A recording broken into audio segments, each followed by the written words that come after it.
Last devlog we built level 1 and I had some playtesters play it.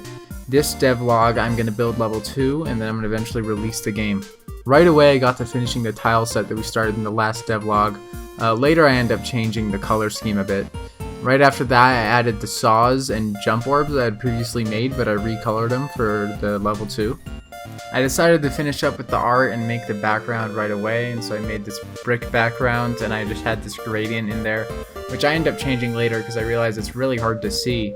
And then I started on the main mechanics of level 2. The first mechanic that I actually made for level 2 was just removing wall jumping, which is something that I figured out how to do last time when I was making invisible barriers. But I didn't just straight up remove wall jumping, I added these little sticky blocks that I could put on any wall that I want, and then the player can wall jump along that wall. So I pretty much just made a new mechanic by removing a base mechanic. While I was using mechanics in level 1 and level 2, I still wanted another new mechanic for level 2, and so I decided to make moving platforms, which for a long time I couldn't figure out because every time I'd pause on the moving platform, the entire game would just break. Eventually I just changed how I was pausing the game and then it fixed it, and then we had moving platforms. Halfway through making level 2 I realized I didn't have any sound effects, so I downloaded DFXR, which just lets you make random sound effects. I learned that the real struggle with sound effects is just trying to make them not sound super repetitive and annoying, but eventually I got sound effects I was happy with into the game.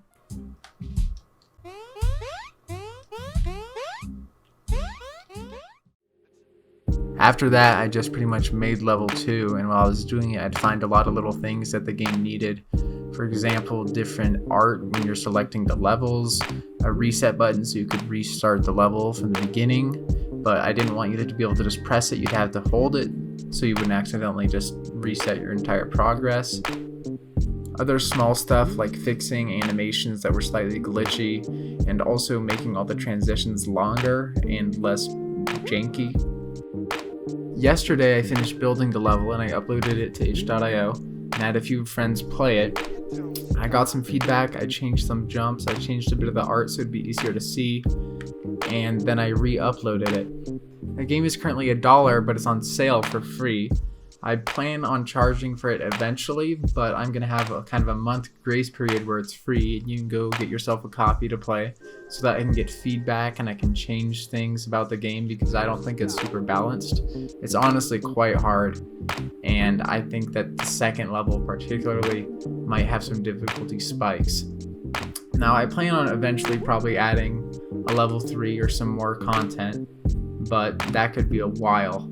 I'm also thinking of trying to add a speed run and a timer and a leaderboard so that you can try to get the best time on level 1, 2, and the game collectively, which I could maybe do in a bit more timely manner than make a third level. For now, I'd really appreciate if you'd play the game. I'll leave a link to it in a pinned comment. It's on Linux, Windows, and Mac, so you should be able to play it.